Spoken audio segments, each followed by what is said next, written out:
Bonjour. Bonsoir à tous. Apparemment des mauvaises connexions.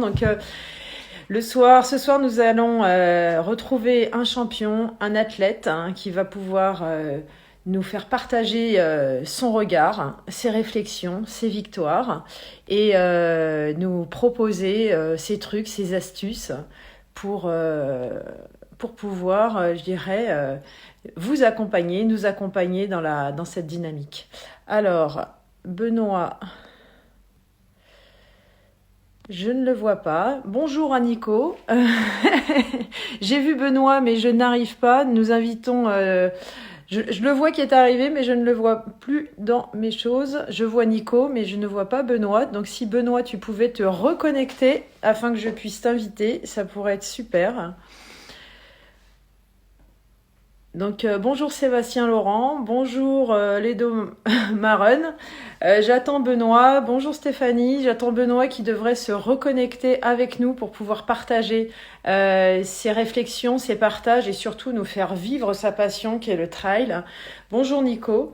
Je pense que Benoît va arriver. Je l'ai vu qui était là tout à l'heure et je ne le vois plus. Je vais essayer de le retrouver, mais il n'est plus là. Benoît, reconnecte-toi afin de pouvoir, je dirais, nous éclairer de tout ton talent dans ces trails extrêmes. N'hésitez pas à poser vos questions, à le solliciter. Bonjour Jess, bonjour Rox Hager. Benoît devrait arriver, le voilà, je vais l'inviter et il va pouvoir nous expliquer sa vision, surtout nous faire vivre son sport. Merci à tous d'avoir patienté avec moi à la gestion de la technique et surtout, ravi de te voir, Benoît. Bienvenue à toi. Bonjour, vous m'entendez? Ça va? Très bien, c'est Bon. parfait. C'est parfait. Écoute, il y a de nombreuses personnes qui se sont connectées très rapidement pour t'entendre. Sans plus attendre, Benoît, je te propose de te présenter. Benoît Laval, alors j'ai 48 ans aujourd'hui, voilà, donc c'est mon anniversaire. Bel anniversaire. C'était pas prévu pour ça, quand tu m'avais contacté, mais voilà, ça tombe aujourd'hui. Oui. Bon, je les fais pas, je sais, hein, je les fais vraiment pas. C'est le côté Euh, athlète, ça. voilà. Avant tout, je suis un sportif passionné depuis bien longtemps. Depuis l'âge de 10 ans, je fais de la course à pied. J'ai commencé par l'athlétisme. Du 1000 mètres, du 1500 mètres, voilà. À 20 ans, j'ai commencé à faire du marathon. J'ai toujours aimé quand c'était plus long et plus compliqué. Oui. À 22 ans, j'ai traversé les Pyrénées en courant, tout seul avec un sac à dos. J'ai acheté un sac à dos, une tente, un réchaud et c'était parti pour 3 semaines avec 40 km par jour. Un petit D'accord. peu plus tard, j'ai commencé le trail par une course qui s'appelait le Défi de Loisan, 200 km en 6 jours. Et puis depuis, ça m'a pas quitté, puisque j'ai fait le marathon des sables, j'ai fait deuxième au Grand Raid de la Réunion, j'étais en équipe de France de trail en 2009, j'ai fait des trails dans un peu plus de 30 pays dans le monde, et en Wow. parallèle, j'en ai fait mon métier aussi, puisque j'ai créé une marque qui s'appelle Red Light, Ouais. que je ne gère plus depuis 2 ans. J'ai créé aussi le concept des stations de trail, et voilà, et je continue de courir les montagnes et d'être entrepreneur sous différentes formes. Ouais, super. En tout cas, merci d'être parmi nous ce soir et de pouvoir nous offrir un petit peu comment tu as vécu toute cette période dans le confinement. Parce que quand on fait des trails et quand on court 40 km par jour sur plusieurs jours, forcément, il y a de l'entraînement. On va voir un petit peu tout ça ensemble. Mais merci d'être avec nous. Donc, euh, nous as évoqué que tu as couru dans beaucoup de pays, tu as vécu ta passion. Et c'est quoi ton plus beau souvenir, ta plus belle expérience qui t'a marqué je dirais que tu pourrais nous partager ce soir si tu devais en choisir une. Alors tout le monde s'attendrait à ce que je parle de la Barclay. Depuis que j'ai fait la Barclay, cette course où il y a eu qu'un 15 finishers en 30 ans, tout le monde ne parle que de la Barclay. Oui, Mais c'est une très bonne expérience, une expérience de frustration, une expérience ah, compliquée, oui. je dirais. Oui, oui. Mais c'est pas mon meilleur souvenir de course ni ma meilleure aventure. Je dirais ma meilleure aventure, c'était dans le désert de Gobi, une course qui fait 400 km non-stop. D'accord. tout droit dans la nature avec un GPS, donc avec peu de chemin. Et donc tu cours pendant 10, 20, 30, 40 km en ligne droite dans Oh, la steppe pour résumer. Et voilà, on était 40 coureurs, donc c'était pas beaucoup non plus, donc relativement seul, 2 jours et 2 nuits. On a eu des tempêtes de sable la journée et des tempêtes de neige la nuit. C'était varié. Et tu gères pendant 4 jours, pendant 106 heures, ça fait un peu plus de 4 jours. Et bien d'accord. à ton rythme, et quand il faut s'arrêter de dormir, tu t'arrêtes de dormir. Quand tu veux manger, tu t'arrêtes Non-stop, de quoi. manger, Ouais. Il y non-stop. a... Tout seul D'accord. avec toi-même. Et D'accord. c'était bien, ouais. Et ça, c'est une expérience marquante à quel niveau? Bah déjà physiquement, faut pas rêver, hein, courir 106 heures d'affilée, ça use quand même, ça c'est sûr. Ça paraît Et on complètement va fou, en vraiment fait. jusqu'au bout, je dirais. On gère le stock de carburant et de muscles jusqu'au bout. Et puis mentalement aussi, parce qu'il faut quand même trouver de quoi se motiver pendant 4 jours et 4 nuits. Eh oui. Et donc, je dirais, on refait un peu le point sur tout ce qu'on a fait dans sa vie. On repense à beaucoup de choses. Parfois, on a du mal à courir 400 mètres en continu sans marcher et on repense aux années d'athlétisme où 400 mètres c'était des formalités. Eh oui. Voilà, on fait quelques micro-siestes et ça repart. Et Et de là, toute il y a façon, la pas. délivrance, c'est quand on passe à une arrivée, donc il faut avancer Ouais. pour s'en rapprocher. Voilà. Et là, il n'y avait pas de point de stop étape. C'est vraiment toi qui es en gestion directe avec ton sac à dos, ton alimentation, ton eau. Il y avait des Comment c'est ravitaillements, parti? enfin pas des ravitaillements, des points tous les 40 km avec des tentes auxquelles on avait D'accord. fait déposer donc soit des D'accord. œufs, soit à manger. Donc j'ai récupéré à manger tous les 40 km. Donc 40 km, ça semble pas très long, mais dans le désert et quand on en a déjà pas mal dans les jambes, ça fait Ouais. une certaine distance, une certaine durée pour atteindre le Ouais. prochain point. On reparlera aussi de cette gestion du chaud, du froid, des montagnes, du sable, de tous les terrains. On en parlera un petit peu pour avoir, je dirais, tes trucs, à savoir comment tu arrives à gérer et l'effort et la température et l'environnement, parce que ça nous passionne tous. En tout cas, on va être bien à l'écoute et ça, c'est vraiment super. Maintenant, on voit, toi, 40 km, c'est sûr, c'est des choses que tu fais. Donc, tu t'entraînes pour. Ça fait des années, depuis assez longtemps maintenant, tu es un coureur expérimenté. Comment est-ce que tu as réussi à gérer ce confinement en sachant que tu avais 1 kilomètre autour de chez toi pour pouvoir maintenir ton niveau de forme? Alors, il y avait plusieurs choses. Bon, déjà, j'étais un petit peu blessé depuis un an avec une tendinite au tendon d'Achille. Donc voilà, je faisais pas de gros volumes et c'était pas plus mal finalement. C'est tombé au bon moment, ce confinement, si on Ouais, peut dire. d'accord. Le Euh, repos, quoi. Ton non, côté repos. pas le repos quand même. Ouais, Mais je veux dire, je cherchais pas à faire des gros dénivelés ni à faire des grandes distances à ce moment-là. ouais, Euh, mais, euh, mais surtout, donc j'habite à Saint-Pierre-de-Chartreuse et dans mon périmètre de 1 kilomètre autour de ma maison, j'ai tracé un cercle là sur une carte. Eh bien, je peux faire 500 mètres de dénivelé en prenant des chemins sans repasser au même endroit, en suivant le bord d'une rivière, en montant, en descendant. Donc, je suis quand même dans un environnement favorable à faire de l'entraînement en pleine nature et se faire plaisir. Voilà. même durant le confinement. Et ça se passe comment au niveau de ta motivation? C'est-à-dire qu'il y a cette récurrence de ce kilomètre que tu fais combien de temps? Tu fais plutôt du volume en temps ou du volume en kilomètres? C'est toujours du temps, mais donc j'ai fait de la course à pied comme ça. Après, c'est un jeu aussi, c'était une contrainte. C'est comme dans le désert, hein. Si on veut pas la chaleur, si on veut pas le froid, on n'y va pas, hein. Donc Ouais, on se met les contraintes que l'on veut. Bah là, il y avait la contrainte de ça, où j'étais faire des chemins que je faisais beaucoup moins souvent avant. oui, Bon après aussi chez moi j'ai un home trainer, donc j'ai fait du vélo et j'ai fait d'autres choses en complément.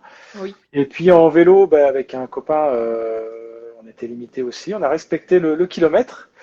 Et on a une côte, qui est aussi une arrivée d'étape du Dauphiné libéré par exemple, donc qui fait 1 kilomètre, donc ça tombait parfaitement, oui. avec 100 mètres de dénivelé, donc ça fait du 10% quand même. Ah ouais. Donc quand on l'a fait 15 fois, c'est pas à peine plus qu'une heure, on a à peine triché sur le temps, mais à peine. Et ça fait 1500 mètres de dénivelé, donc c'est quand même, Voilà. on a Donc, passé un bon moment. Voilà. Donc voilà, il faut prendre les contraintes comme des opportunités pour découvrir des choses qu'on ne fait pas bon. d'habitude et s'entraîner autrement. Et puis, bah, j'entends que voilà, il y a cette adaptation du champion que tu es par rapport à ton environnement et tu as trouvé, je dirais, cette opportunité, ces opportunités chaque jour pour faire de tes journées de confinement, des entraînements. C'est au même niveau qu'avant ou en termes de volume ou tu as dû mettre quand même des choses un peu en berne? Je faisais un petit peu moins de volume du fait de ma blessure, mais c'est pareil, l'entraînement, il est par rapport à un objectif. Et vu que l'objectif, de toute façon, il n'y en aura pas de gros objectifs, je veux dire, avant un certain nombre de mois. Oui, Dans tous les cas, ça ne servait à rien de faire un gros volume au mois de mars si la prochaine grosse course, c'est au mois de septembre. oui, Donc, prendre le temps de faire un peu plus de gainage, de fitness, de d'accord. choses variées, ça sert à rien de faire du gros volume pour. Hmm. Il n'y a pas de cours, il y a pas de course en vue, quoi. Il n'y a pas de course en vue Donc là, prochainement. tu as redéfini tes objectifs par rapport à la connaissance du calendrier qui était complètement incertain durant les mois à venir. Bah, de toute façon, la première course que je voulais faire était au mois de septembre, donc ça ne change pas et ça m'a permis de temporiser. Voilà, c'est D'accord. bien tombé tout ça, c'est bien tombé. Voilà. C'est bien tombé. Donc, Voilà. et est-ce que toi, Benoît, tu as appris, est-ce que tu as développé des compétences durant ce confinement? Est-ce que tu as développé des choses que tu faisais moins ou que tu faisais pas et que tu as pu là mettre en lumière?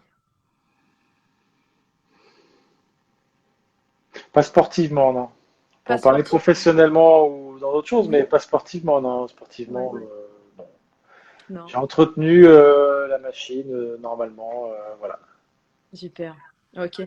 Il y a Katia qui t'envoie une invitation de venir au MDS. Donc ça doit être entre les trailers, quelque chose de connu. Alors MDS, ça veut dire marathon des sables, donc c'est quand même connu par le plus grand monde. Ouais. Et Ouais, donc le marathon des sables qui doit avoir lieu début avril et qui est reporté au mois de septembre ou d'octobre, je sais plus, bah, du fait du confinement. Voilà. d'accord. Donc Que ça. j'ai déjà fait 4 fois, c'est une très belle course. Là c'est six Ouais. jours, il y a à peu près 250 km et là on porte sa nourriture, on porte tout, nous est juste fourni bon une tente le soir où on dort, enfin une tente, quelque chose qui ressemble à une tente, enfin une tente berbère, donc je veux dire ouverte aux quatre vents où on dort sur un tapis berbère. Ouais. Et on nous donne de l'eau tous les 10 kilomètres pour résumer. Tout le reste, on l'emmène, y compris la nourriture pour la semaine. Et voilà. Une très belle course. D'accord. Et sportivement, quand toi, tu as vécu des choses incroyables, je pense que des choses qu'on ne connaît même pas, on n'a même pas à l'idée, nous, je dirais, qui ne faisons pas de trail à ce niveau-là. Euh, Comment est-ce que tu as géré cette motivation dans le confinement? Tu nous as dit que tu avais des bonnes conditions. Est-ce que ta motivation était toujours optimale ou est-ce qu'il y a eu des fluctuations par rapport à ce que tu vivais, même si tu étais dans de belles conditions? Ben, je dirais en tout cas, j'ai pas eu de baisse de motivation puisque j'ai été occupé et suroccupé comme en temps normal. Donc je n'ai pas vu de temps mort ou de temps à rien faire dans ma vie quotidienne. Oui. Puisque professionnellement, je me suis occupé à bloc. Je fais du sport en quasiment 2 heures par jour et voilà, j'ai eu aucun moment où j'ai pu me déprimer en me disant j'ai rien à faire et il se passe rien et voilà. Non, ça n'est pas arrivé. Et comment est-ce que toi, tu arrives à gérer? C'était une question de Benoît sur LinkedIn que tu as proposé, en tout cas sur le post de ce matin. Il te demande, Benoît, comment est-ce que tu arrives à concilier les ultras, la vie professionnelle, la vie de famille, en gros, depuis, avec toutes les expériences que tu as? Comment tu arrives à gérer ces trois pôles? Ça, donc, ça fait 20 ans que je le fais, quoi. Donc, effectivement, c'est pas nouveau et c'est pas dû à l'actualité. Oui, Euh, je suis assez multitâche et je fais beaucoup de choses en même temps. Alors, c'est-à-dire que, effectivement, les semaines, il n'y a pas du lundi au vendredi et le week-end. Enfin, le week-end, je vais travailler autant que la semaine. oui, Mais en même temps, ben, la semaine, je m'autorise d'aller passer du temps pour courir, d'aller passer du temps pour autre chose, quoi. Donc, faut pas rêver, il faut beaucoup travailler, mais comme faut pas rêver, il faut beaucoup s'entraîner et oui, il faut passer beaucoup de temps à chacune des choses. Donc, il faut que ce soit d'accord. bien interconnecté. Oui, Et puis ouais, depuis presque 20 ans aussi, j'ai fait le choix d'habiter à la montagne. oui. Et donc, juste à côté de mon boulot, donc je ne perds pas 30 minutes aller, 30 minutes retour, une heure Ouais. aller, une heure retour. Ça fait 20 ans que pour aller travailler, je passe 2 minutes aller, 2 minutes retour, donc je n'ai Ouais, pas ce donc temps perdu que d'autres ont dans leur vie voilà. ou dans leur U- u- dimanche. on voit une ultra optimisation du temps afin de faire tout rentrer dans ta journée entre ton travail, ta gestion de ta famille et la gestion de ta carrière sportive, quoi. Voilà. Et donc, c'est vrai que quand je cours, j'ai aussi toujours mon iPhone, et si j'ai une idée qui me passe par la tête, je la note, je me Oui, l'envoie. Et puis inversement, quand je travaille, quand je me déplaçais à l'étranger pour le boulot, je me débrouillais pour organiser ça dans un planning où je pouvais caser une course le week-end, donc harmoniser l'ensemble et oui. faire que ce soit bien fait. Voilà. Je vois Ah. Katia qui dit c'est rare un homme multitâche, mais voilà. Voilà. Il doit avoir un côté féminin développé alors. Voilà. C'est chouette. En tout cas, j'espère que Benoît sera content de la réponse que tu as pu nous expliquer. Euh, tu me disais, durant ce confinement, tu as beaucoup travaillé, tu as développé des compétences professionnelles et sportivement. Est-ce qu'il y a des choses que tu vas pouvoir transférer de tous ces apprentissages-là? Parce que voilà, toi, tu disais que tu avais voilà, cette vie professionnelle assez intense et ces 2 heures de sport que tu pouvais faire dans ton périmètre de confinement. Est-ce qu'il y a des choses que tu vas pouvoir mettre à profit pour tes courses de trail? Non. Non. Non, non, non. Ce que j'ai appris pendant ce confinement, donc je me suis remis au textile, enfin, ça faisait Oui. un an et demi que je n'avais pas fait, donc quand je me suis occupé de mettre en place une filière où on a fabriqué 90 000 masques bénévolement. Donc Wow. c'était une grande aventure. Au début, on a démarré pour 500 masques avec des couturières du village et voilà. Et puis après, on est Oui. passé à 5000 et puis après à 90 000. Et 90 Wow. 000, ça fait 8000 mètres de tissu, ça fait 500 personnes à interconnecter. Donc ça a été, ça m'a pris un bon mi-temps pendant un mois. Donc ça m'a Bravo. bien occupé et ça m'a permis de revoir un peu tout ce que je pensais, tout ce que j'avais fait dans le Made in France, je dirais, en textile, et bien de le voir sous un autre angle, parce que c'était bénévole une fois avec des couturiers à domicile, Bien sûr. mais de réoptimiser le produit et de revoir toute cette filière. Comme ça s'est refait un petit peu dans toute la France, mais Mm. nous on l'a fait à notre échelle. Bravo. 90 000 personnes dans le canton, 90 000 masques ont été distribués, un par personne, le week-end dernier, juste avant le déconfinement. Voilà. Eh ben, Donc ça, merci, merci de cet engagement. Ce c'était confinement a permis. une belle aventure qui m'a pris du temps et qui m'a pris, qui était intéressante aussi professionnellement. Oui, Et puis, depuis un mois et demi, je fais une formation de coaching aussi, de coaching professionnel. Donc, les cours ont continué par par visio. Internet et par visio. Donc, ça aussi, Oui. c'était dans le même tempo. Oui. Et puis voilà, je regarde mon bureau, il y a plein de papiers partout, j'ai plein de choses, j'ai des projets qui vont aboutir bientôt, là, qui sont encore, qui sont pas signés. Donc, voilà, mais la reprise d'une petite entreprise, normalement pour fin mai. Donc, on est le Bon, 14, voilà, très tu es bientôt. un homme très occupé. On voit que cette conciliation de chaque secteur est vraiment très bien programmée, très claire pour toi. Et ce côté multitâche de beaucoup travailler bah, te convient parfaitement, hein. Oui, de toute façon, je pourrais en faire que la moitié, ce serait pas un problème, mais quand il y en a, quand le bol il est juste plein, il faut que j'en rajoute pour que ça déborde, sinon je m'ennuie, je crois. Ouais, là, mais alors, comment ça se passe pour toi? Est-ce que ça fait des années que tu... J'ai l'impression que tu t'entraînes tout seul. Est-ce que tu as un staff autour de toi? Est-ce que tu as des préparateurs physiques? Est-ce que tu as un staff médical? Ou est-ce que c'est ton feeling, c'est ton expérience? Est-ce que tu pourrais nous partager voilà, comment toi tu t'entraînes? Non, j'ai zéro staff. Euh, Zéro staff, bon, ok. j'ai zéro staff parce que je suis un coureur amateur et que je le fais pour mon plaisir, voilà. Mhm. Euh, j'ai pris des entraîneurs de temps en temps à distance aussi ces dernières années pour changer un petit peu mes entraînements, changer un petit peu, varier les choses. Oui. Mais aussi l'intérêt de la course à pied, l'avantage de la course à pied, c'est de pouvoir courir quand on veut, où on veut. Donc voilà, donc c'est aussi cette flexibilité qui permet de. Enfin, Flexibilité qui m'a permis de m'entraîner aussi. Et donc la flexibilité, c'est l'adaptation de l'entraînement aussi en fonction de la journée, du moment de la journée, de ce qu'on a. Oui. Même si je me fais un plan à la semaine et au mois, après il se réadapte un peu aussi en fonction de mon emploi du temps quotidien. Donc je me fais mes plans d'entraînement, sauf de temps en temps, pour Voilà, varier où un petit peu. Voilà. tu fais appel à des ressources un peu externes de temps en temps. De temps en temps, voilà. Ok. Et au niveau de cette appartenance, tu sais, souvent les sportifs, ils appartiennent, voilà, à l'appartenance, je sais pas, des judokas, des handballeurs. Il y a une émulation par rapport à cette passion-là. Est-ce que dans ce monde du trail, il y a aussi cette effervescence du runner qui court un trail et où il y a cette passion de ce collectif, de ce lien social avec la communauté de trailers?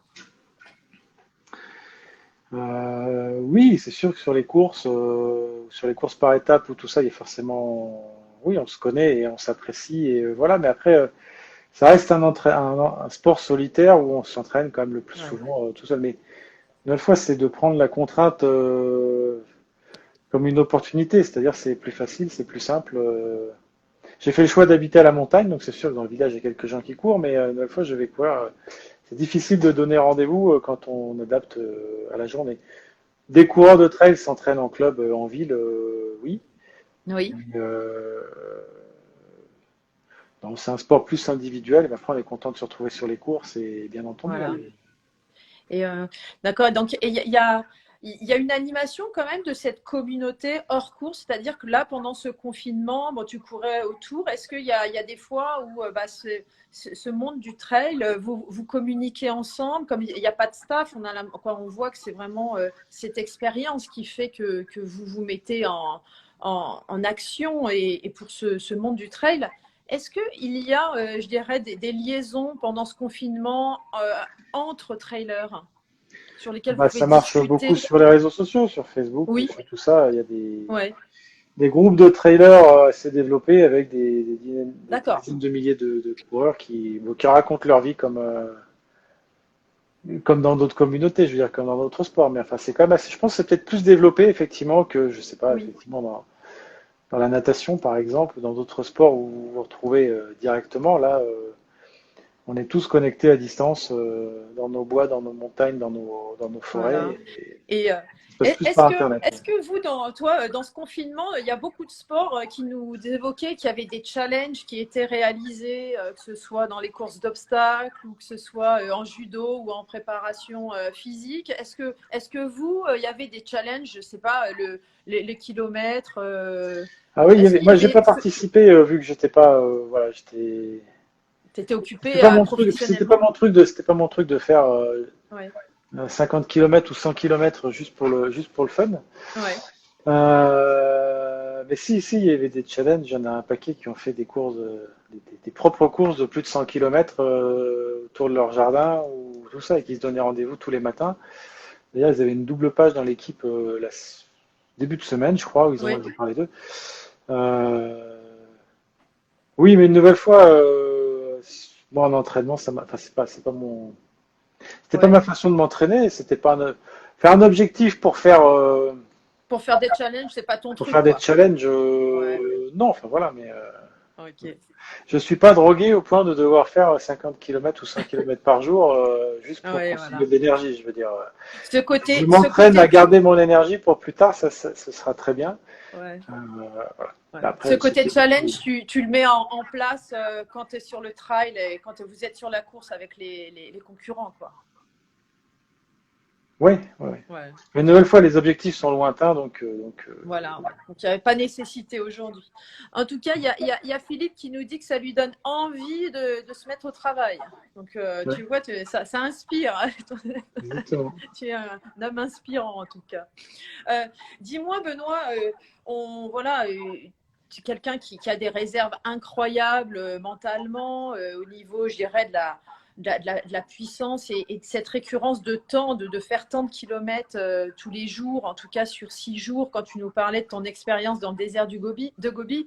Est-ce que tu pourrais nous partager des trucs que on pourrait essayer qui fonctionne aussi sur nous, sur voilà, en termes sportifs ou alimentaires ou dans notre organisation? Est-ce que tu aurais des trucs comme ça à nous proposer, ce qui fonctionne sur toi et que tu mets en place? Bah, ce qui fonctionne, c'est que je me pose pas trop de questions. Je mets pas Ouais, trop de choses compliquées en place. Ce que j'ai quand même vu à la longue, c'est que plus c'était simple et plus c'était facile à suivre et moins il y avait d'imprévus. Il y a pas quelques dizaines d'années quand même, mais une dizaine d'années et un peu plus, où pour certaines courses, on a des caisses de ravitaillement différents, on fait des plans compliqués, ouais. des options dans tous les sens. En fait, on se pose plus de questions avant, plus de stress avant, plus de stress pendant. Ah oui, Finalement, plus c'est simple et mieux ça passe et moins il y a de questions à se poser quand on arrive au ouais, ravitaillement ou avant. Donc faire très simple, ça c'est quand même la meilleure solution. ouais. Euh, Pareil pour se changer les maillots, tout ça, y a pas besoin. Enfin, plus c'est simple et plus ce sera efficace.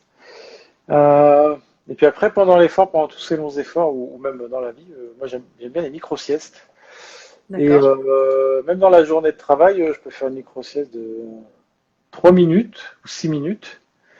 Et vraiment, on repart avec les batteries pleines Waouh, pour 2 ou 3 super. heures. Ok. Voilà. Et en sport aussi, alors en sport, bon, quand on fait un trail de 40 km, on n'a pas le temps, tout ça, mais des courses qui durent, je sais pas, 10 ou 20 heures. Oui. S'arrêter 3 minutes, ça coûte rien finalement quand on est vraiment, quand on baisse de forme, je dirais. Et les 3 minutes sont vite récupérées. Et les micro-siestes, c'est vraiment quelque chose qui est très très efficace. C'est pas du sommeil, c'est pas de la récupération musculaire, mais c'est comme quand l'ordinateur finit par plus avancer, ou le Bah oui. téléphone. On le redémarre et d'un seul coup ça va mieux. Bah là c'est un petit peu pareil, c'est débrancher le cerveau pendant 3 Oui. minutes C'est-à-dire que et il c'est redémarre à neuf. Voilà. c'est comme si on perdait du temps pour en gagner beaucoup par la suite, quoi. Ah, bah, quand on finit par être à 4 km/h, c'est sûr que si on repart à 7 Ouais. ou 8, on a récupéré le temps rapidement. Ouais. Alors, Philippe nous fait part qu'en fin de compte, c'était pas qu'il voulait se mettre au travail, c'est qu'il voulait se mettre au trail. Il y a eu toujours le côté automatique, mais écoute, là en tout cas, Philippe, tu as un référent dans ce trail, donc je pense que ça pourrait être un très bon guide. Donc, ça pourrait être vraiment super. Donc, et en termes alimentaires, toi, Benoît, est-ce qu'il y a des choses que tu suis, je dirais, de manière rigoureuse ou est-ce que c'est une préparation qui est faite, je dirais, 3 semaines avant ou dans ta préparation? Comment est-ce que tu gères ce côté alimentaire? Je ne gère pas de préparation alimentaire. Ça c'est Ah bon? quand j'avais 10 ans, 15 ans, 18 ans. Ouais, Effectivement, mais je faisais aussi de l'athlétisme, c'était peut-être plus pointu.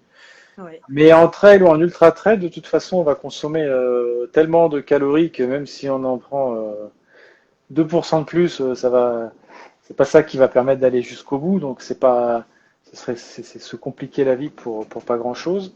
Oui, Donc non, je fais peu de choses. Enfin, j'ai une vie saine et normale, je dirais, ouais. mais pas de choses compliquées non plus. Vraiment, D'accord. Et je vais m'en parce occuper que, la veille ou l'avant-veille quand même à faire attention à ce que je oui. mange, voilà, mais sans plus. Voilà.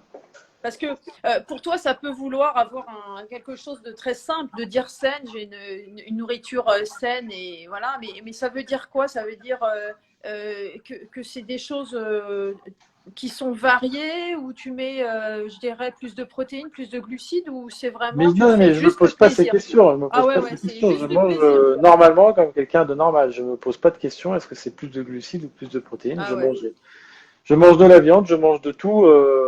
Voilà, je n'ai pas de régime super, particulier. Voilà. d'accord.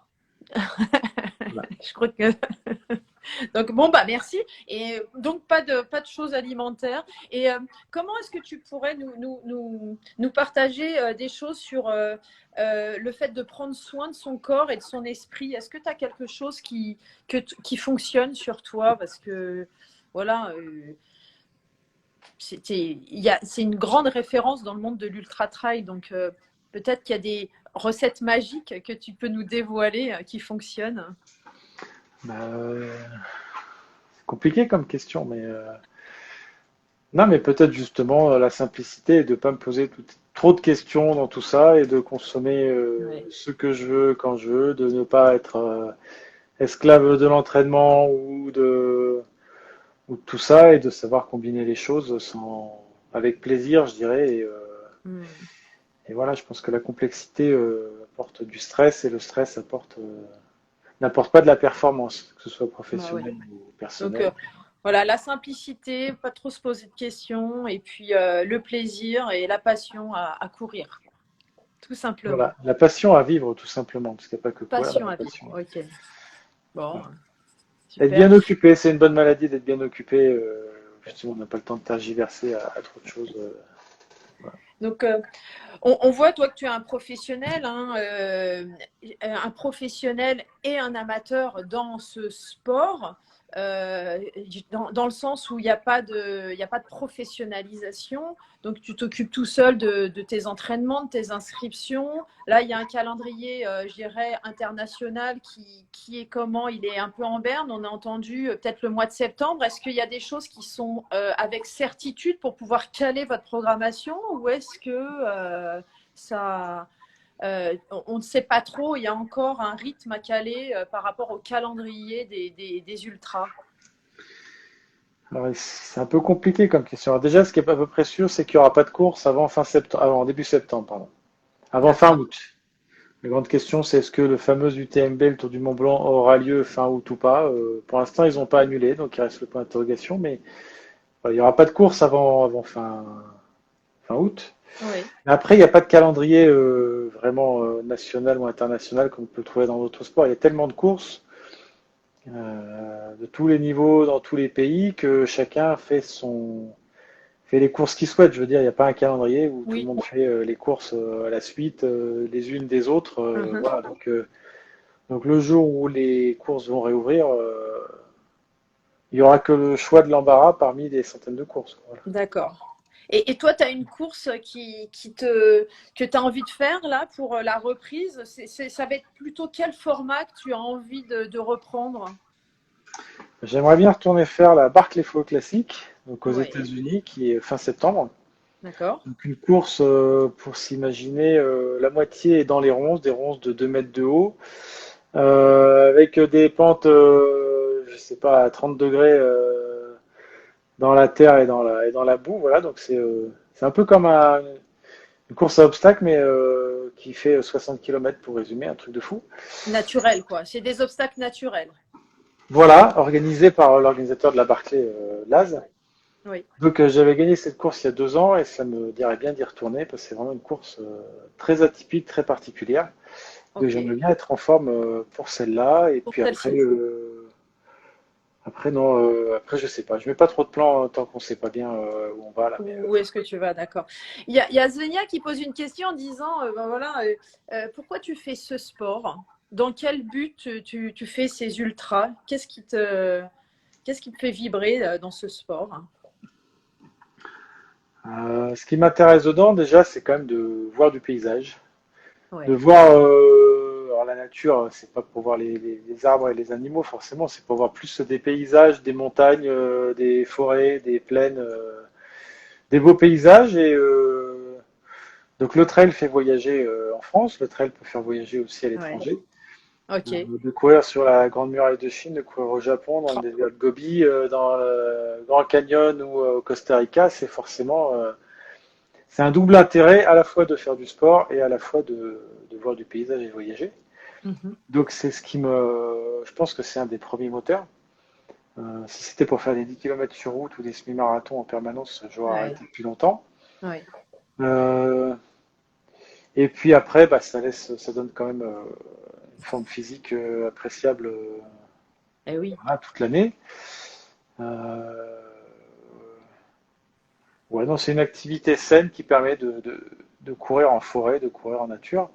Et le fait Ouais. de faire des courses permet d'avoir des objectifs et ces objectifs qui font que l'on va courir tous les jours, Ouais. ou 5 fois par semaine, parce qu'on a des objectifs. S'il n'y a plus de courses, qu'il n'y a plus de dossard, on va moins s'entraîner et finalement à la fin on va s'arrêter, je dirais. Ok. Merci de ta réponse. Il y a Philippe qui te dit par rapport à la Barclay Fall, qui cette année, ils ont rajouté les orties et les barbelés en plus des ronces de 2 mètres. Donc, Mais on passe dans une prison, on passe le mur d'une prison par une échelle. C'est vraiment une course très particulière. Voilà. Il n'y a pas de barbelé pour l'instant, non, voilà. Mais ah bah écoute, il y a une question qui vient là, en disant comment est-ce que tu gères une course comme ça aux USA? Comment ça se gère ces 60 km en termes mental? Parce que sportivement, physiquement, on voit que tu es prêt. Mais comment ça se gère cette course? je sais pas, il n'y a pas de difficulté particulière. C'est que 60 km, donc. C'est que Non, mais, 60 km. non, mais c'est pareil, on est tous que des amateurs dans ce type de course, donc personne n'a d'avantage par rapport à ça. Je prends un billet d'avion, j'arrive 3 4 jours avant, je me repose, Ouais. je fais un petit tour sur le parcours pour voir, et puis le jour Oui. J, c'est parti. Mais Mm. c'est une course particulière parce que la dernière fois je l'ai fait, j'étais en tête, j'ai mené la plupart du temps, mais si ça à refaire, je serai un petit peu plus malin sur cette course. Ah, Il y a une montée terrible, donc vraiment dans les ronces, des ronces de 2 mètres de haut, ouais.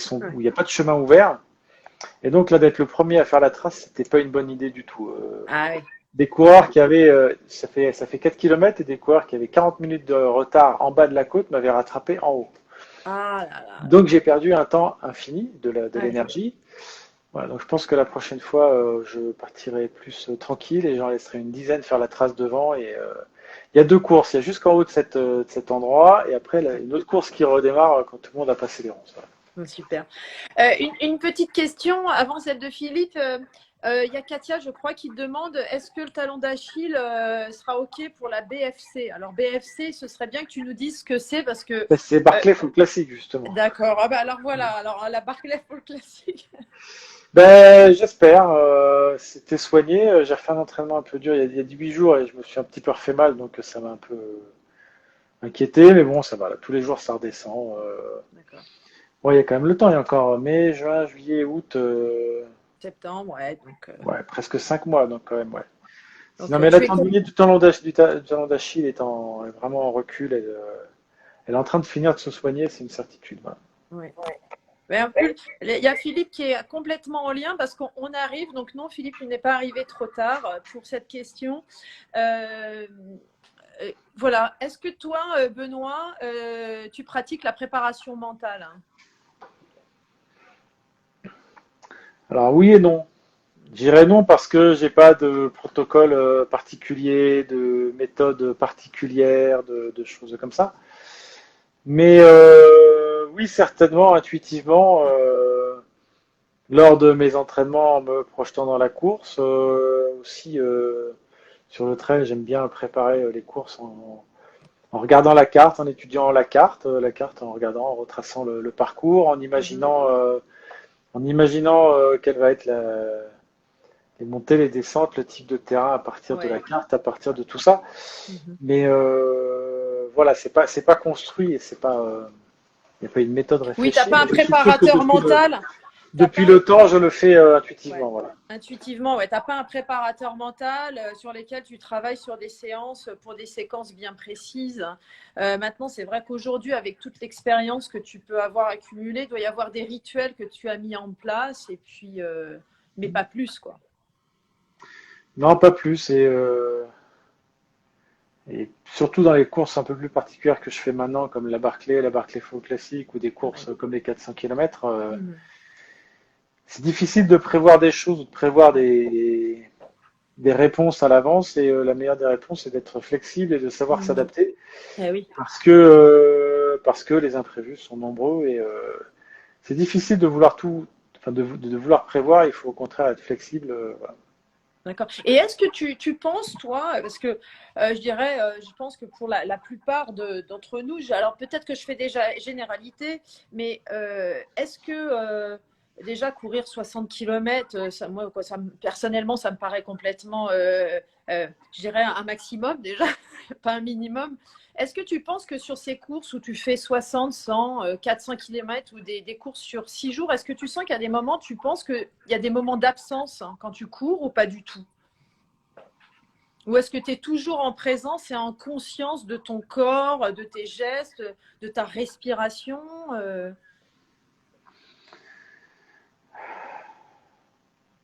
Globalement, on est quand même toujours en conscience, hein. Ouais. C'est un petit peu ce qui est, enfin pas usant mentalement, enfin je veux dire ce qui nécessite de redémarrer le cerveau de temps en temps, c'est que pendant 20 heures, enfin 10 heures, 20 heures, 30 heures, on est quand même, il faut quand même mettre de l'énergie, on peut pas non plus flotter dans Mhm. l'air et voilà, Oui. il faut quand même avancer et ça reste, non, ça reste conscient, voilà. Ouais. Mm. Ok. C'est On... difficile de s'évader complètement, voilà.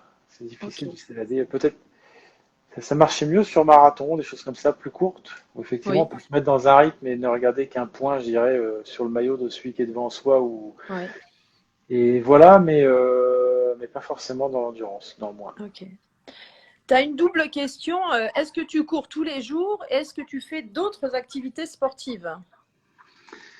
Euh, non, je cours 5 fois par semaine, on va dire. Si je réussis à courir 5 fois par semaine, c'est bien. Et je fais un peu de vélo à côté, un peu. Un peu D'accord. de vélo de route et un peu de home trainer pour compléter, notamment depuis que j'ai quelques blessures, pour faire moins de volume de course à pied Eh en oui. complétant par du vélo. Mhm. Et puis l'hiver, je fais du ski de rando. Voilà. Je sors les skis de chez moi, je fais 50 mètres, je chausse mes skis Et et hop. je redescends et il me reste 50 mètres à faire pour rentrer à la maison. Donc Ok. c'est pratique, mais c'est à peu près tout. Non, je fais pas beaucoup d'autres choses. J'ai pas le temps de faire d'autres choses. Ok. On te demande si parfois tu as des hallucinations. Euh, non, mais parce que les hallucinations, ça vient quand on fait 2 nuits blanches. Alors, une nuit blanche, ça passe, mais au bout de 2 nuits blanches, il y a quand même. Enfin, c'est fréquent, ça arrive à tout le monde et à des gens bien normaux, hein. Oui. C'est pas dû au trail, c'est dû vraiment au manque de sommeil. D'accord. Voilà, mais en général, plutôt que de hallucinations, là, je préfère m'arrêter dormir, Faire des micro-siestes ou vraiment même dormir un une heure, quart d'heure, 20 minutes, quart d'heure. ou voilà, mais même, je dirais, si on a des hallucinations, je pense qu'il vaut mieux s'arrêter de dormir bon, Oui. avant, parce que quand on a des hallucinations, c'est qu'on n'avance plus, non plus, c'est Oui. qu'on est quand même à l'arrêt. Ouais. C'est qu'on est en train de marcher et en train de divaguer, pour résumer, donc il vaut mieux s'arrêter, dormir, même si c'est 20 minutes ou une demi-heure. Ouais. Une nouvelle fois, vu la distance qu'on fait, vu le chemin qui doit rester derrière, le temps Hmm. sera rattrapé par rapport à ça. Donc je suis plutôt à m'arrêter dormir quand il faut, même si, enfin dormir, entendons-nous, c'est pas une nuit, mais même si c'est 20 minutes, une demi-heure, 1 heure, que d'avoir des hallucinations où, à mon avis, là, Hmm. on perd du temps, quoi. Ok, merci de ton partage et ton expérience. Il y a sur LinkedIn aussi David qui te posait une question en disant Benoît, quel sport ou quelle discipline vois-tu croître ou émerger sur les prochaines années et comment vois-tu l'évolution du trail?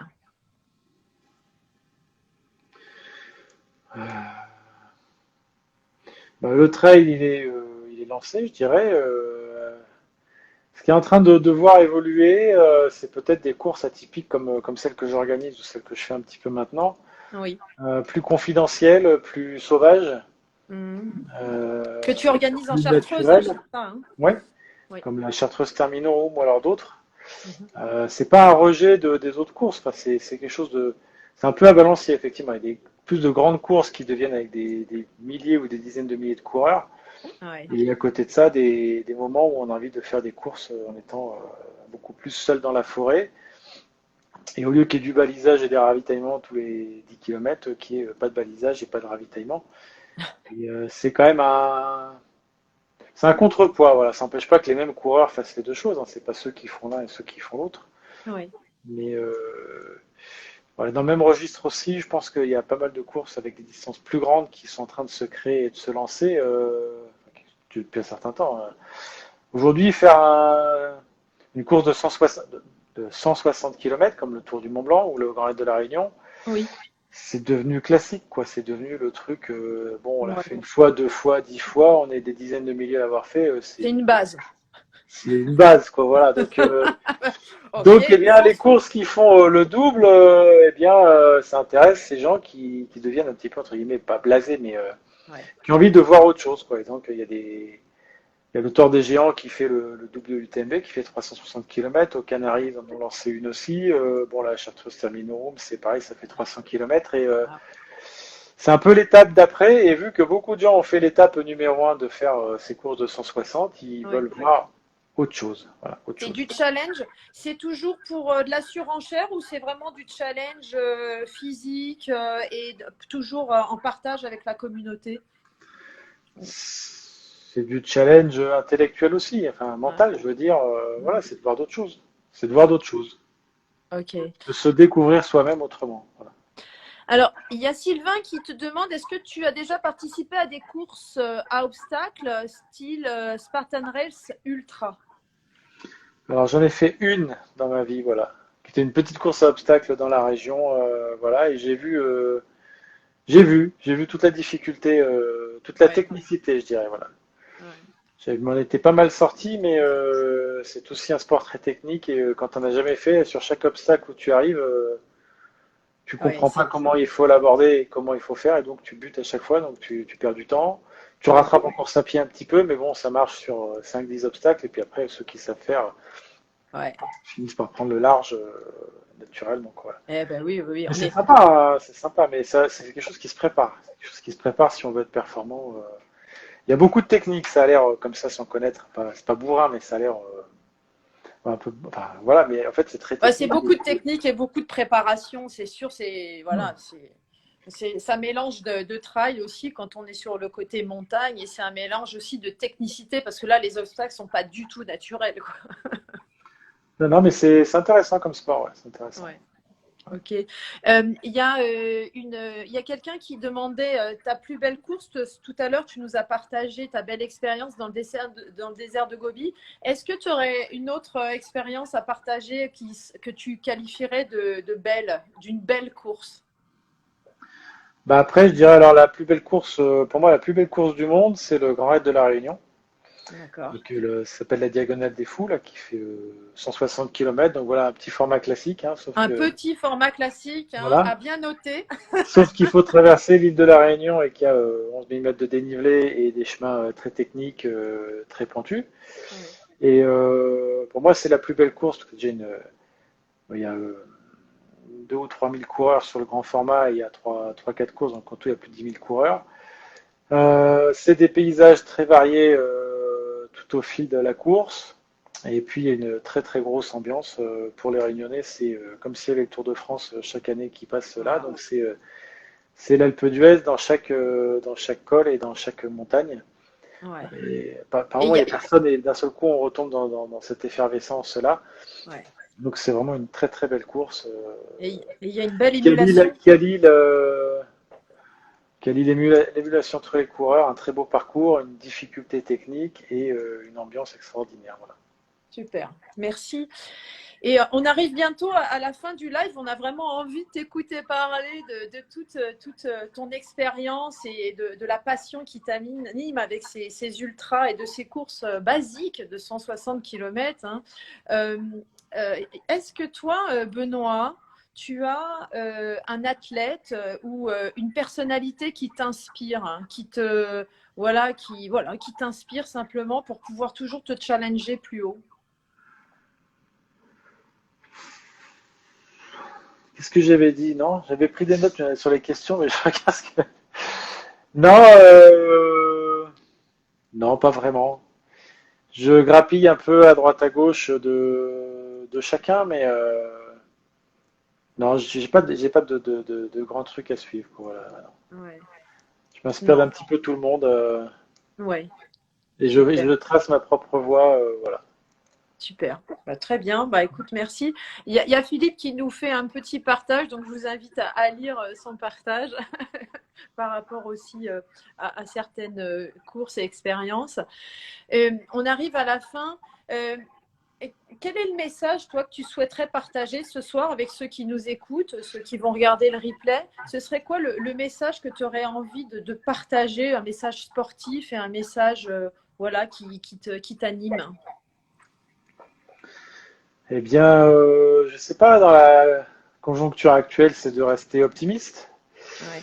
Euh, de rester optimiste parce que voilà, la Terre va pas s'arrêter de tourner à cause du coronavirus. La Terre va pas s'arrêter de tourner même si on fait pas de grandes compétitions ou de voyages pendant 2, 3, 4, 6 Mm. mois. Ah oui. Euh, on redécouvre autre chose autour de chez soi et on va redécouvrir d'autres choses. Alors certes, un petit peu contraint, mais Mhm. prenons-le positivement et on va découvrir d'autres choses. Ah oui. Et puis l'autre point, c'est d'oser s'inscrire aux challenges qui nous font envie, que ce soit des challenges sportifs, mais ou professionnels ou tout ça, c'est d'oser dans la vie et de pas toujours attendre des gens qui s'entraînent depuis 20 ans, qui n'ont toujours pas fait de marathon parce qu'ils sont pas encore prêts ou qui n'ont pas encore Mm. fait. Voilà, il faut essayer, il faut s'inscrire. Il faut prendre le dossard et puis on voit après, quoi. Voilà. Et c'est un petit Super. peu comme créer une entreprise. Si on attend qu'un tableau Excel nous donne des certitudes ou que des études nous donnent des certitudes, il n'y en a jamais. À un moment ou à un autre, il faut se lancer et on apprend en faisant. On ne pourra jamais avoir tout prévu au départ. Ah oui. C'est en, c'est en faisant qu'on apprend que le plan de départ évolue et qu'on peut gérer. Voilà. Et qu'on se découvre soi-même et qu'on progresse au fil du chemin. Et pour ça, il faut oser prendre le chemin et oser avancer. Eh ben, écoute, merci pour ce magnifique message. En tout cas, moi, je l'ai bien accueilli et c'est toujours inspirant. On arrive à la fin. Merci Benoît. On te souhaite tous un joyeux anniversaire. N'hésitez pas à mettre des cœurs Voilà. partout pour Benoît, des cœurs, des cœurs, des cœurs. Comme ça, on va les voir apparaître à l'écran. Et puis, bel anniversaire à toi. Merci de ton regard, de ton partage, de ton sport, qui est un sport incroyable. Merci de faire rayonner le sport français dans tous les pays que tu peux découvrir et que tu peux, je dirais, avancer pas après pas. Donc vraiment, merci beaucoup. Et puis au plaisir de suivre tous tes exploits à la Barclays Fall Classic. Et puis Voilà. à très bientôt. Merci à tous de nous avoir suivis. Merci de vos commentaires, de votre fidélité. Et n'hésitez pas à poser toutes les questions. Allez, bonne soirée à Merci, tous. au revoir. Ciao. Au revoir.